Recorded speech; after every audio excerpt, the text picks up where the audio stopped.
I'm John Cooper, a member of Culver City Fauché Masonic Lodge, number 467. I am a man who builds relationships, who develops himself, and who hopefully inspires others to do the same. I'm still trying to find out who I am, and that might be one of the reasons why I became a Mason. I am a Freemason who has traveled from the west to the east in search of light. I began my journey with Freemasonry at the age of 15 with the Order of Demolay. I know that I'm a father, I know that I'm a DJ, I know that I'm a Mason. I'm very proud of my beginning years in Freemasonry in this Masonic community. The friends that I have made along the way have helped me to understand the meaning of Masonry and how it can transform any man's life who is willing to incorporate its teachings into his inmost being. When one approaches the portals of Freemasonry, he stands as the profane before a sacred edifice. We see within the chamber dreary articles intended to incite the mind to view a past forgotten, too often leaving behind it debris and dross-like material. The elements of the chamber of reflection are many. The more obviously visible items are a table or a scriptorium, before which the postulant sits to write, and a parchment, of course, on which he can record the meditations of his heart. There's an hourglass to determine the time that he should spend reflecting within the chamber. There's very noticeably a skull and crossbones.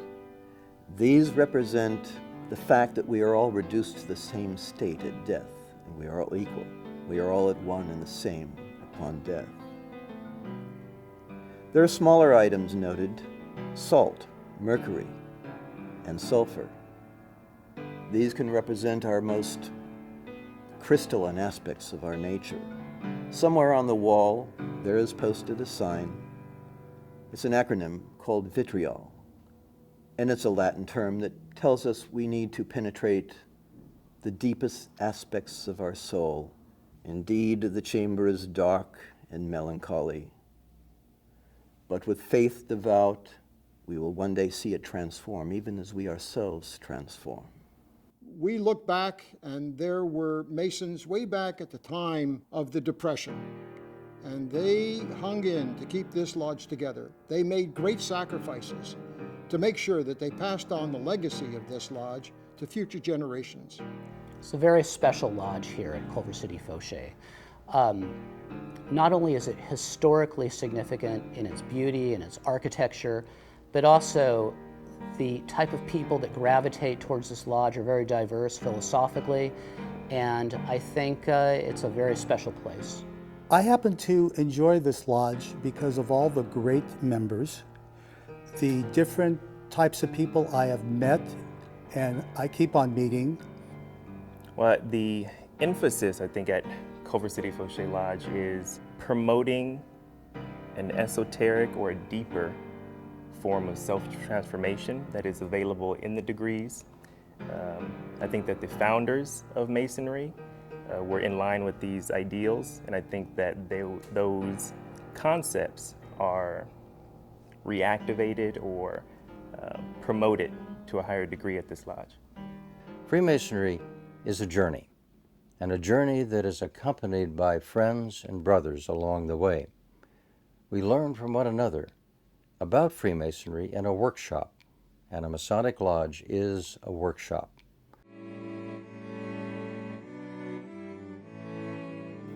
Currently, I hold the station of Provisional Tyler. I currently am the secretary of the lodge. And I serve as the organist of the lodge. I have been the treasurer for 21 years. I currently hold the station of Junior Warden. I currently am the senior warden of the lodge. I currently hold the station of Worshipful Master. The function of my station as musician is to wear the lyre to symbolize the harmony of the universe.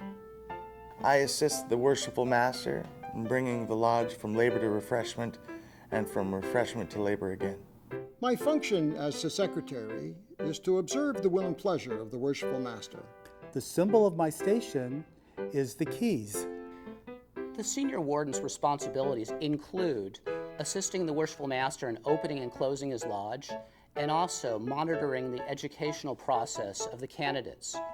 The function of the Station of Worshipful Master is to lead and guide the lodge in both the administrative and the ritual context of the runnings of the lodge.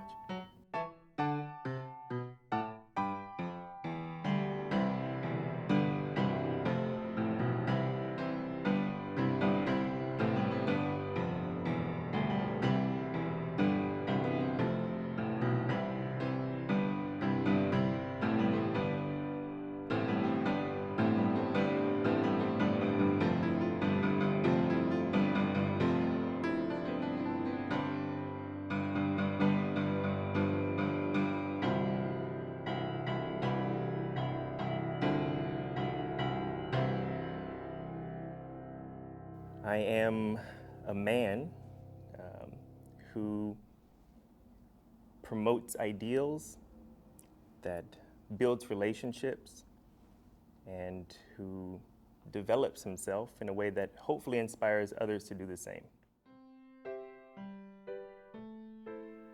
Very often I get asked about the stones that are seen quite visibly within the temple room. We call them the rough and perfect ashlars. The rough ashlar is a stone taken from the quarry. First, we must understand that every stone begins in a quarry without any distinction. It's part of a massive heap of rock. It is left for the stone cutters to cut loose and begin to work on each individual stone. When the stone is perfected, we call it the perfect ashlar, and it is fit to be placed upon the foundation, where once again it will be unified with all the previous stones.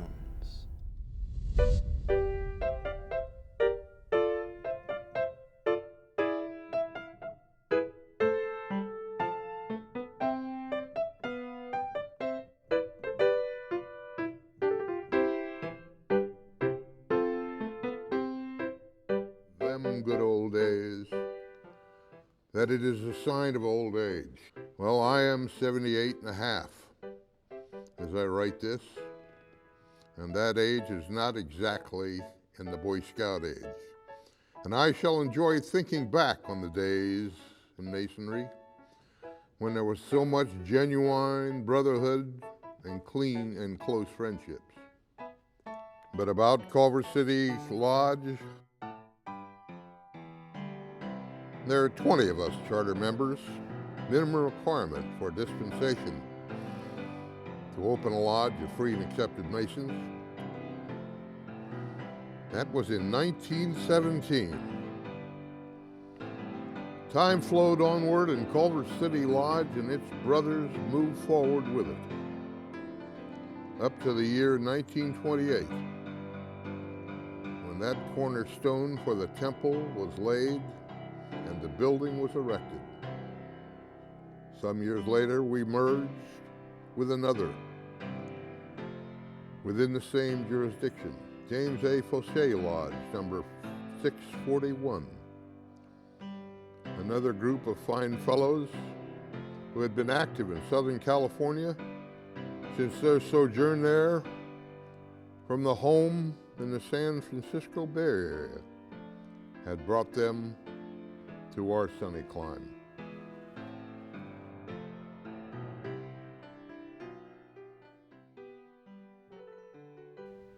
A Mason's ways are a type of existence, and his persistence is as the days are of men in the world. Le futur se passe en dedans. Les circonstances ou la peine. En passant à travers. Naught there abides in it, daunting us onward, and silent before us, veiled the dark portal, goal of all mortal. Ruhen oben die Sterne und unten die Gräber. Betrag sie genau und sie so melden im Busen der Helden. Pero oído están las voces del Salvías, del mundo y las épocas. 選びなさい。その選択は永遠のものではありません。و چشم تو را می شناسد تا ابدیت و نیستی. Here is all fullness.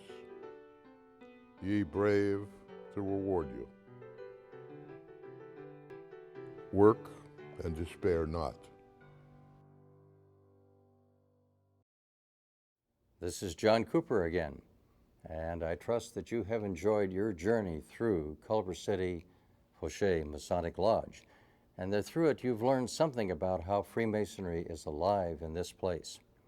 Freemasonry is a journey, and it takes us differing places in our lives. This year it has taken me to the position of Grand Master of the Masonic Grand Lodge of California, and through that it has also enabled me to share the Freemasonry from this lodge with brethren around the world. I have been to Vienna, Austria, to Bucharest, Romania, to Paris, Baltimore, Maryland, and in each of these places have shared Freemasonry with brethren and the principles that I learned here in this lodge. I trust that as you see more things about Freemasonry through the lens of this lodge, that you will understand how Freemasonry transforms the life of men, and that through that, men and Masons can in turn transform the world.